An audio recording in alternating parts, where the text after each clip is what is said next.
Well, my friends, in one of the most interesting but also insane statistics that we have seen come out of 2025, Europe is in fact the only continent where the total number of people in prison has decreased since the year 2000. I know, it sounds absolutely wild. However, the extent of this reduction has largely depended on data from one place and one place only: Russia. Yes, you heard me right. The state of Russia, where you could get arrested for simply criticizing the government or questioning the special military operation in Ukraine, is seeing its prison population plummet at such a rate that it has dropped the total number for the entire continent versus last year. And that is just wild.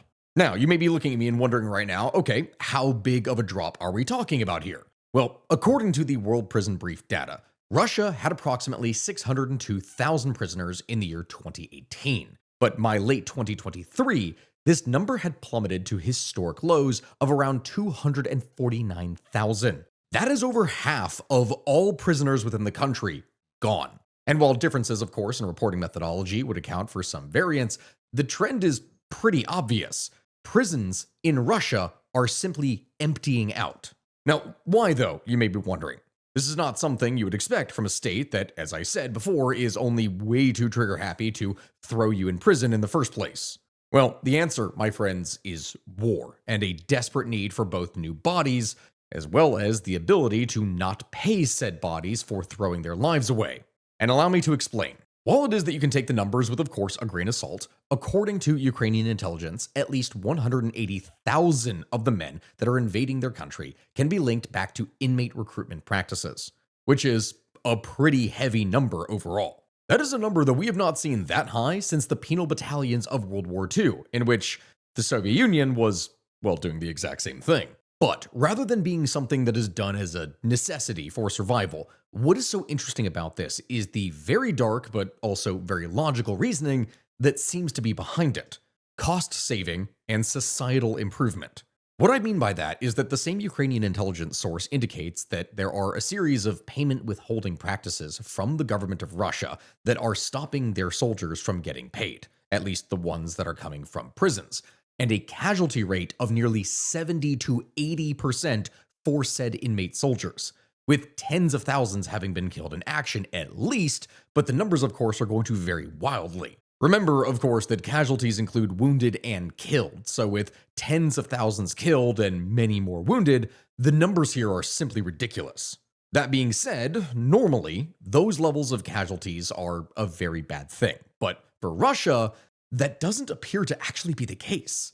Not only are they acceptable, they in some cases are even desirable. This is a meat grinder outlook that underlines a very dark economic reality. Russia's Federal Penitentiary Service, or FSIN, would save more than $500 million over the course of 2022 to 2023, because, go figure, managing prisons can be pretty expensive, and the Russian armed forces would gain soldiers who required minimal training and no veteran benefits of any kind. No healthcare, no pension packages, nothing. That being a package that could represent around $12 billion in avoided personnel expenditure. These are soldiers, or to be more accurate, fighters that are not only prepared to engage in violence at a higher rate than an average citizen, but no bonuses have to be paid to them in order to be able to get them to sign up. They only need to have their prison sentence reduced. It is really a win-win for the state in both regards, and that is not even counting the potential benefits that come from the removal of, I know this is going to sound dark, least desirable people and criminals from society. Again, I know that this sounds harsh, but that is exactly the thought process that Prigozhin, the former leader of Wagner, the Russian mercenary group, would showcase in 2023, which is also the same year that he died, but that's kind of besides the point, saying, and I quote, "I can say with confidence we've lowered crime in Russia tenfold, and we've trained former prisoners better than they trained pioneers and little Octobrists during Soviet times," end quote. The approach that we're talking about here that he would take would involve high casualty, oftentimes suicidal human wave tactics, which of course would ensure that a significant portion of the most violent criminals are permanently removed from society, saying again, and I quote, "It's either them," referring to the prisoners, "or your children. Decide for yourself," end quote. Which, wow, okay, yeah, pretty extreme, but the logic is somewhat sound if, again, undesirable.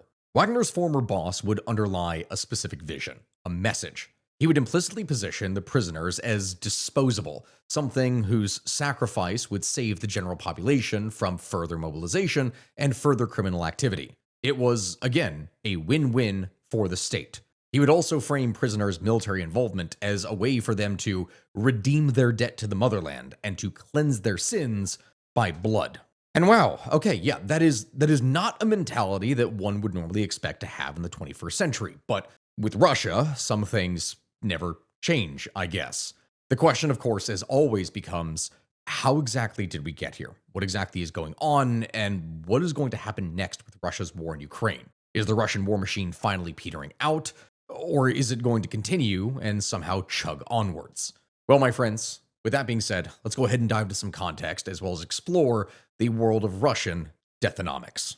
Yeah, that term is probably going to be the most accurate way to describe what it is that we're talking about here. But my friends, before as we continue with today's video, I would like to thank today's sponsor, Outskill. Yes, my friends, AI was one of the most in-demand skills of 2025, according to the World Economic Forum. Yet the majority of us didn't even bother learning it or mocked it, which didn't really change anything, by the way, just need to mention that now. And that, unfortunately, puts us at risk, not just of falling behind, but of outright being replaced. Like it or not, that is reality, and we have to deal with it no matter what angry comments you put down in the comment section. To that end, that is where Outskill, the world's first AI-focused educational platform, comes in with a 2-day live AI mastermind training program. This is all happening this Saturday and Sunday, 10 a.m. to 7 p.m. Eastern Time on both days.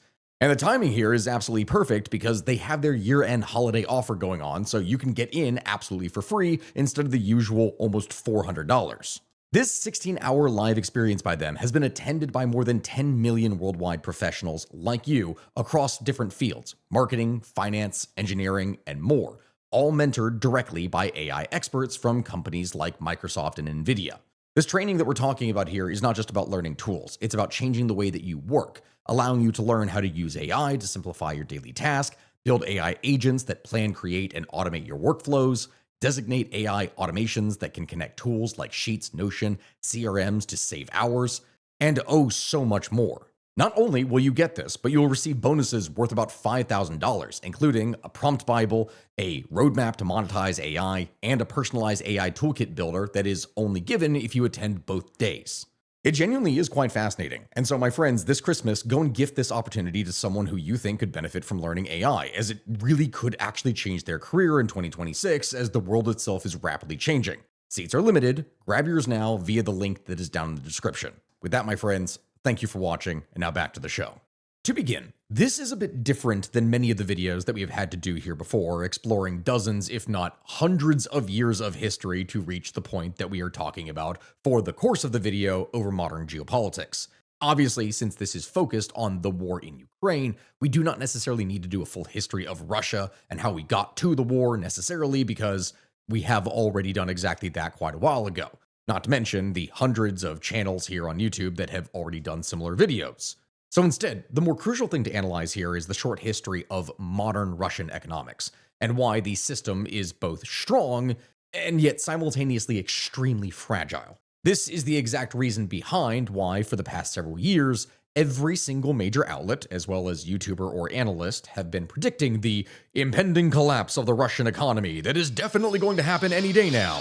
And then it just doesn't, for some reason or the other. Now, to clarify, I'm not blaming most of those entities out there that have been predicting said collapse. It is actually understandable when you look at the details as to why you would expect that and have that thought keep popping up. I am more so making fun of certain channels with clickbaity titles and thumbnails that constantly say, "It's war," or "China/Russia is done," and that sort of thing. Anyway, the Russian economy before it became Deathonomics. To explain this, the fundamental weakness of the Russian economy is something that was baked into it during the transition from the USSR to the Russian Federation. The collapse of the Soviet Union in the early 1990s was the final dramatic act of a long, slow-motion implosion that was pretty much unavoidable. It wasn't just an economic failure, it was a complete political, social, and national disintegration. Everything was falling apart. And while the economic rot was, of course, the underlying disease, the final collapse was triggered by political reforms as well as nationalist revolutions across the entire Soviet bloc. Now, of course, we're not going to be covering all of that right now, but that could easily be either a podcast episode or a whole video series by itself. And as we talk about more Eastern European nations, you know that's going to be coming up here more. But moving on, out of the ashes of the centrally planned communist state of the USSR would arise a multitude of nations, including the Russian Federation, that honestly had no idea what the heck to do about their economies, since quite literally everything was collapsing. The only real positive thing that Russia had going for it, though, were its natural resources. Huge quantities of oil, natural gas, and so much more that modern industry and life depend on. Previously, in the Soviet Union, these resources were directly controlled by the state. But in the collapse of the USSR and the command economy, state enterprises were bought up by wealthy, powerful individuals for ridiculously cheap, thus leading to the rise of the first great oligarchs of modern Russia. This right here is important to stress, because in a normal economy, wealth is typically generated by small and medium businesses, SMEs. You, of course, have major conglomerates, to be sure, which are very wealthy, but again, the majority of businesses in healthy economies are done by small and medium businesses. In Russia, these SMEs account for only around 20 to 25% of the GDP of the state, compared to what you would see in Europe, where the majority of the time it's between 50 and 60%. A huge difference. Instead, the vast majority of wealth comes from rents, that being extracting natural resources. Essentially, whoever controlled these assets in turn controlled the country, and that is where Vladimir Putin would come in. Over the course of the early 2000s, Putin would replace the Yeltsin oligarchs, this being largely the bankers and industrialists that had early on bought up much of the former state enterprises, with instead state oligarchs, or siloviki, which I'm probably butchering the pronunciation of. These being men who were from security services or other government positions like the FSB, whose political connections made them extremely valuable and far more important. A primary example of this would be an individual like Igor Sechin. To explain that, while Putin was Kremlin chief from the year 2000 to 2008, Sechin would serve as his deputy chief of staff and was branded as the Grey Cardinal of Russian politics by local media. After Putin left the Kremlin in 2008 to become the prime minister, Sechin was named one of the 7 deputy prime ministers, taking on a more public role. In May of 2012, he was appointed as Rosneft's president, this being a major state-operated oil company. After Rosneft would buy the Anglo-Russian TNK BP oil firm in 2013 for $55 billion, Rosneft became the world's top-listed oil producer of the time.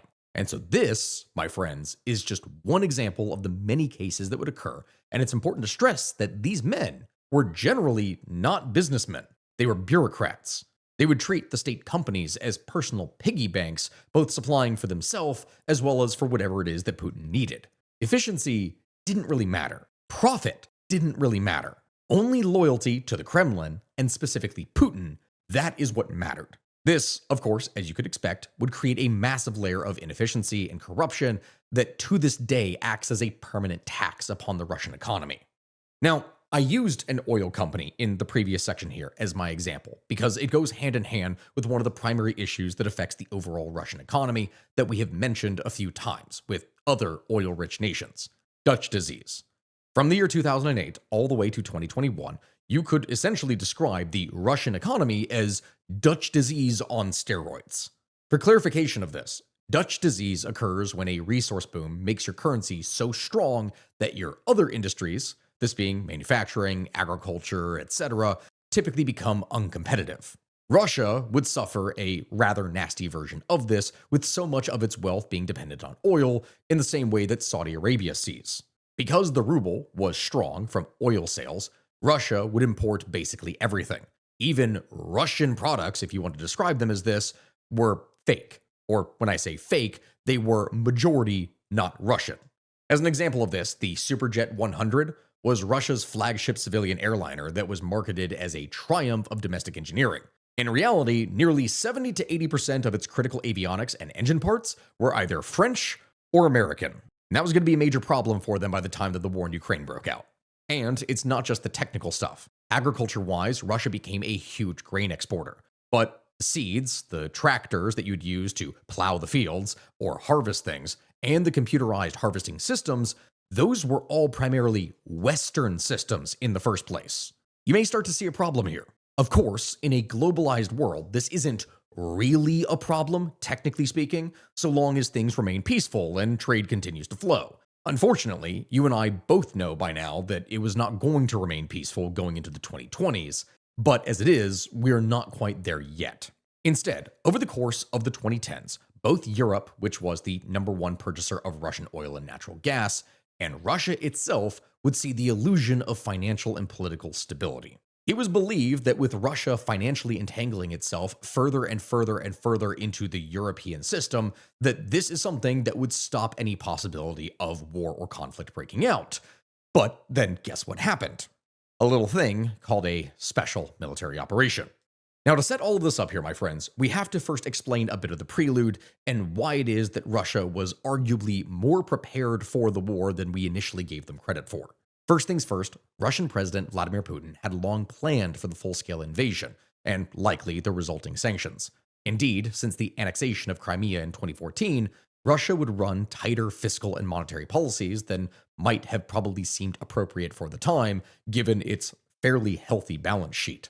This enabled Russia to deleverage and build buffers, readying itself for the war. In fact, by the time February of 2022 would roll around, the Central Bank of the Russian Federation, the CBR, had accumulated over $600 billion in foreign exchange reserves, with around 10% of its GDP in assets in its national wealth fund. Its public sector debt to GDP ratio was held below 20%, and it repaid external debts for the most part. This Fortress Russia economic policy meant that as soon as sanctions hit, the economy was, in fact, less reliant on foreign financing than it had been around a decade earlier.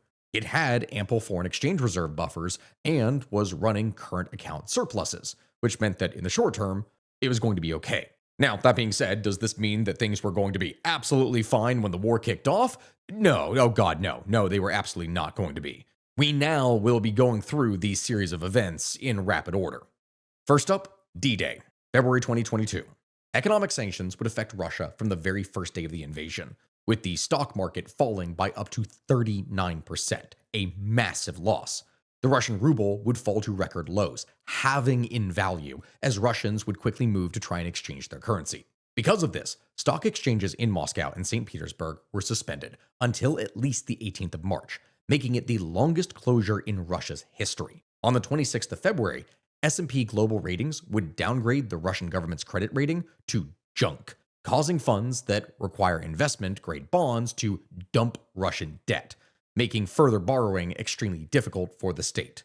Hundreds of major Western companies, from McDonald's and Apple to Shell and BP, all of them would announce their withdrawal from Russia, leading to asset sales, shutdowns, job losses, all across the state. It may not have been the absolute worst that it could have been, but it definitely did hurt. And so, from March 2022 to May of 2022, we would initially see the first stabilization measures and adaptations that the state would take. Russia would implement aggressive command economy style measures to try and prevent a total collapse, which would largely succeed. This included capital controls. The government would impose strict controls, forcing Russian exporters to convert 80% of their foreign currency earnings into rubles and limiting citizens' ability to transfer money abroad. The central bank would dramatically raise interest rates from 9.5% to 20% to try and curb inflation and encourage holding rubles. And amazingly, as I said, these measures, combined with high global energy prices, would work. The ruble would rebound spectacularly, becoming one of the world's best performing currencies by mid-2022, temporarily even reaching pre-war levels. However, this wasn't something that was natural. It was largely due to capital controls as well as a complete collapse in imports, not genuine economic health. That picture would only get more complicated from there. As for the reason why that is the case, the war was, of course, not over in a matter of days or weeks as the Kremlin had initially predicted. It was supposed to be a special military operation, not a full-scale war, but it became a full-scale war. Ukraine had resisted. And now Russian tacticians were forced to reconcile that this war was going to become one of attrition, not simply lightning moves. That in turn meant for the central government that the economy had to be handled with more care and greater moves than simple band-aids against what they had hoped would be temporary, short-term sanctions. As the initial shock subsided, Russia began to actively circumvent sanctions and reorient its economy. Soaring global oil and gas prices, partly due to the war itself, would mean that Russia's export revenues would remain fairly high despite selling less volume to Europe. The reason for this being, even if they were selling it cheaper, that India and China would dramatically increase their purchases of discounted Russian crude oil. At the same time, Russia would legalize a parallel import scheme, allowing companies to import goods without permission of the original trademark holder. This would effectively flood the market with Western products like iPhones or car parts or even simple food products, but they would be sourced from countries like Turkey, the Central Asian nations, the UAE, and more, which would mitigate the impact of those corporations withdrawing from the country in the first place. So that is something for them. But along with this, with little access to still the majority of imports, Russia began to source non-critical goods and technology from China and other friendly nations, largely replacing Western supply chains. This would prove to be critical as the war was going to continue, and by 2023, the Russian government would officially pivot to a war economy model in order to be able to sustain its military campaign. Which, this is something that would be characterized by several things. First, massive defense spending. State budget spending would skyrocket, with a huge portion diverted to the military-industrial complex. Defense spending for 2024 was projected to be around 7.5% of GDP, a level that has not been seen since the Soviet era. Along with that, we would see labor shortages. The combination of hundreds of thousands of men being mobilized for war and a significant brain drain from skilled professionals who were trying to flee the country would create acute labor shortages, pushing up wages and contributing to further inflation. The third part we would see is economic divergence. The economy would become increasingly split. The state-driven military and related sectors would boom as financing would pour into them to supply things for the war effort, while anything that was meant for civilians, the consumer-facing sector like retail and other services, those would stagnate or decline due to said labor shortages as well as reduced competition. As a result of these things, this trend would continue over the course of 2023, heading into 2024 with rather interesting effects. Instead of collapse, as many analysts had predicted, the Russian economy actually grew, at least on paper, by around 4% each of these years in 2022 and 2023, greatly outpacing other European nations. In fact, key indicators like GDP growth, household income, and low unemployment would become President Vladimir Putin's trump cards. He would brandish them to the West as proof that sanctions did not work at all, and he presented them to partners in Asia and Africa as evidence of Russia's sound economic policies and the resilience of their own development model. But here's the thing, despite the headline growth numbers, the long-term outlook was not great, as again, this growth was entirely being driven by massive amounts of military spending. It's similar to when we've actually talked about things in the past with the Belt and Road initiatives and China going in and building roads and highways and trains that go to nowhere. Yes, you are investing money into infrastructure or other things, but it doesn't mean that that is actually economically productive. Sanctions on advanced technology like semiconductors and machinery would begin to bite hard as time went on, causing a deindustrialization in key sectors, or worse, that different types of technology would be cannibalized in order to be reused for military means. Russian industries would struggle to produce modern goods, becoming increasingly dependent on China for tech and falling years behind the West in development. Effectively, the war economy was overheating the entire Russian system. Inflation remained a persistent problem, despite interest rates being so high. And this would force the central bank to hike its key interest rate even further to 21% by late 2024, the highest level in over 2 decades, which would stifle investment outside of the defensive sector that became the only viable option to do anything. And even then, that spending is extremely deceptive when it comes to discussing economics. And here's what it is that I mean. If the government goes and pays a factory $10 million to build a tank, That is, on paper, going to add $10 million to the GDP because, oh, $10 million were spent, it goes here, bam, that is an increase in production. If that tank is blown up in Ukraine 2 weeks later, the GDP doesn't just go away. The spending already happened. It has been produced, it is done. But the wealth of the nation overall has decreased because you're not going to be doing anything else with a blown up tank. Russia has been effectively converting liquid cash into burning scrap metal, with thousands of these vehicles, many thousands of tons of ammunition being used, and all of this is what we would describe as bad GDP growth. It doesn't actually improve living standards or infrastructure. But that is where something else that is interesting comes in. What does improve the living standards of Russians, at least some of them, has been the deathonomics of the war. And here's what it is that I mean. It is no secret that Russia has taken massive casualties over the course of 3 years of fighting, the exact number of which are, of course, in dispute, from tens of thousands of people from the Russians to over 1 million from the mouth of Ukrainians. The exact numbers are difficult to come by, of course, but there are certain things that can be pieced together. What it is that we do know is that from early summer heading into mid-fall of 2022, volunteers were going to bear the brunt of losses, which is in fact very different from the initial situation in the opening stages of the war, because in winter and early spring, it was the specialists, the airborne forces that suffered the greatest damage, followed by the motorized rifle troops. Who it is that was taking the worst losses would change over time.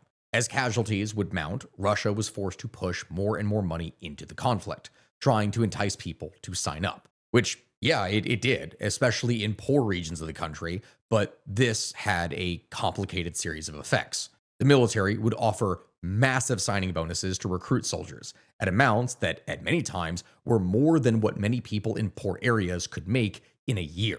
And guess what? If they died in combat, the money that their family would receive back home could equate to 10 years of wages or more, which is insane to think about here. But that meant that the military became the greatest employer, and to compete, civilian factories had to raise wages, creating a death spiral of just rising wages. To provide an example of this, a welder who maybe made around 50,000 rubles could now demand 150,000.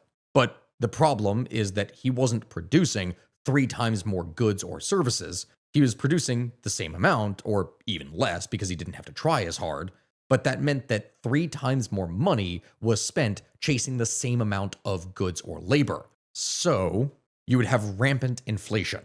This, as you can imagine, is not sustainable. Not for the population, not for the state, or the economy. So what do? Well, by the end of 2022 and the beginning of the next year, losses among prisoners recruited into things like the Wagner PMC would increase drastically. These prisoners would be formed into assault groups that were meant to overwhelm Ukrainian positions in places like Bakhmut. By March of 2023, prisoners would become the largest category of war losses. And so it is here then, my friends, that we can finally really dive into the military, penitentiary, industrial complex of the Russian state. Which I know, me saying that sounds like such a weird thing to say, but it really is accurate. In comparison to volunteers that have to be paid huge bonuses and their families be taken care of, no one really cared about prisoners. Their upkeep in general was far less. And let me explain. To get into the nitty-gritty of it, Russia's Federal Penitentiary Service traditionally operates on a huge budget. It has been, of course, historically, a place that is very easy to be thrown in prison in. In 2017, the budget stood at around 257.6 billion rubles, or around 4.4 billion US dollars at the 2017 exchange rate of 58.5 rubles per dollar, which of course has changed, but that is the number as it was at the time.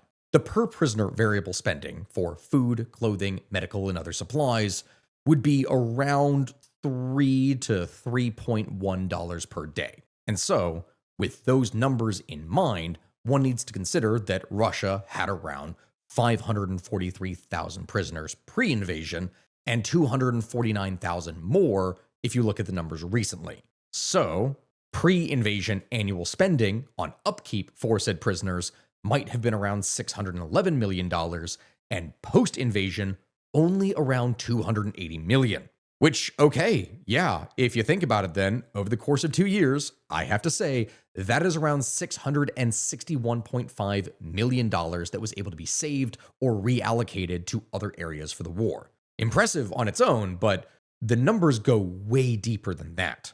From what we can see, around 180,000 prisoners became soldiers between February of 2022 and December of 2023. If you would assume that maybe around 30 or 35% of them survived, then that means around 117,000 were killed in action, or were captured, or maimed to the point that they were invalids now and they weren't going to be able to do anything. It sounds terrible to say, but for Russia, there was quite a positive effect. Not only was the military able to gain valuable manpower, but the state avoided many other costs associated with volunteer soldiers. Remember what we talked about here before with all the things like signing up bonuses and pensions and everything else? Well, the promised signing bonus for volunteers was anywhere from 195,000 to 400,000 rubles, or around $2,100 to $4,444 at the 2022 to 2023 average exchange rate of 90 rubles per dollar. Along with this, the promised monthly salary of 100,000 to 200,000 rubles per month, which is 1,100 to $2,222, and the promised death benefits of 5 million rubles, or around $55,000, is pretty hefty. And yes, you heard that number in the end right. Notice how the death benefits are like 5 times the yearly wage of a soldier. For poor families that made significantly less than the average wage per year, this was an even bigger amount and would have been enough to change many, many lives. But for prisoners, yeah, that was not exactly going to be the case. First off, the signing bonus was cut by around 60%. Next, the monthly wages would go down to around $350 for the first 30 to 40 days. And then afterwards, they would routinely not get it at all. They could be held for months, especially if you had some prisoners that were far more likely to die. Those that had venereal diseases, such things as HIV, or otherwise they were marked as completely expendable. They were expected to die. After all, why would you pay people when you expect them to die soon anyway? A dark thought, but it's strangely very pragmatic. But that brings up another point then: death. Remember the death benefits that I spoke of here earlier? Well, Russian bureaucracy, once again, would find a way to screw people over. In order to obtain said death benefit, the families of the dead soldiers must provide a death certificate, something that has been stamped killed in action. But evidence from the field shows that prisoners are typically listed as missing or deserter instead. Even if they did die in combat, they're not going to be marked as this on the paperwork, meaning there is quite literally never going to be a payout to support said families. So, what does that all mean then mathematically? Well, if you look at 60% of the average between 195,000 and 400,000 rubles as a signing bonus, that would be 178,500 rubles per recruit, or around $2,000. And in the average monthly pay they get before dying or something else happening, around $1,666. You then multiply that by the total number of recruited prisoners, 180,000, and you would get around $650-something million in total being spent on them between 2022 and 2023. A hefty sum, to be sure, but that is nowhere near what it costs to use volunteers. In comparison, if you had 180,000 soldiers that were recruited and maintained as regular contracted personnel, the Russian armed forces would instead spend around $3,300 for the signing bonus, around $10,000 for their training, $53,000 for a 2-year contract, and then another $3,000 for the veteran lump sum demobilization pay, and $11,000 for accrual minimum 20-year pensions via the treasury share. There's a lot, and yes, I know I am throwing a lot of numbers out there, but hear me out on this. The actual benefits of regular contracted personnel are way greater if you consider post-duty benefits or death, but for the sake of simplicity, to match the prisoners, we're only actually counting the signing bonus, the training, and the 2022 to 2023 contract itself, which is around $66,500 obtained per soldier. You multiply that by 180,000, and you get around $12 billion total. which is a far cry from the $650 something million, with a net difference of around 11.3 billion. To put that into perspective, the Russian defense budget for 2022 is estimated to have been $86.4 billion. So what does that mean then? Well, as a result, the penitentiary recruitment would allow for around 6.5% of the total budget to be cut or reallocated for other military purposes and expenditure over the course of 2022 alone. And when we talk about budgets that are in the billions, a over 6% cut is massive. The raw benefits of this are obvious, despite the terrible human cost that comes with it. More than $1.3 billion saved by the Russian prison system, up to $12 billion diverted by the Russian armed forces, at least 180,000 new easy soldiers that you could use however it is that you want, and the criminal rate within Russia reduced to its lowest in 16 years. It sounds amazing, but also like something out of dystopian novel. Equally as amazing in that regard is that the Russian prison population is likely going to take many years to reach that level that it was at the beginning of 2022 again, and crime rates are going to remain much lower as a result. As Prigozhin once said, dead prisoners don't reoffend. Again, dark, but accurate. So it is, my friends, that we reach where it is that we are here today, December of 2025. Soon, it is going to be February, and this war will have been going on for 4 years. It really has been a war of attrition. Yet, even in cases where attrition warfare is ultimately successful, it has huge costs. Winning a war of attrition requires a willingness to absorb massive casualties and significant losses of equipment. And after nearly 4 years of Russia's full-scale invasion of Ukraine, despite the heavy losses that Russia has suffered on the battlefield and the damage to the Russian economy, President Putin seems convinced that he is winning the war and that now is not the moment that they need to stop. At least during negotiations this week at the time that I'm making this video, that has been the public face. But the thing is, in life, there are several constants. Cars need fuel in order to be able to run. And in order to be able to fight a war, countries need both money and they need blood in large amounts of each. Russia is not out of these things yet, but they are becoming more scarce. They will eventually run out of prisoners and volunteers. For now, despite international sanctions, Russia's government is still able to finance the special military operation. It's war on Ukraine, but economic pressures are building. Revenue from oil and gas have been falling. The budget deficit has been growing. In fact, even Putin would admit that there are problems, referring to imbalances in the economy, though of course this is going to be vague. But again, we are not there yet. For now, negotiations are ongoing, and likely as they have for years now, they will go nowhere until a major crack in the system occurs or becomes obvious. Until then, my friends, we are going to have to unfortunately wait and see. But rest assured that if something does happen, we will tell you the story of exactly how it is that we got there in the first place. Also, on that note, I spent a lot of this time talking about Russia, and I know that there's going to be comments that say this, and you can tag them at this for like the exact timestamp for when I say this for anyone that says this in the comment section. People are going to ask about the prison recruitment system that Ukraine does, because yes, they also have one. That is less relevant when talking about the overall issue in comparison to Russia, which is why I didn't focus on it. But we will be making a video talking about Ukraine here probably in the next couple weeks because, oh dear Lord, the sheer amount of corruption scandals that have come out of it are atrocious. And that is something that we are going to need to talk about because we do extensively go into corruption stories here. Anyway, thank you all very much for watching. I really do appreciate it. Make sure to like, comment, subscribe. Let me know what it is you would like for us to talk about here next.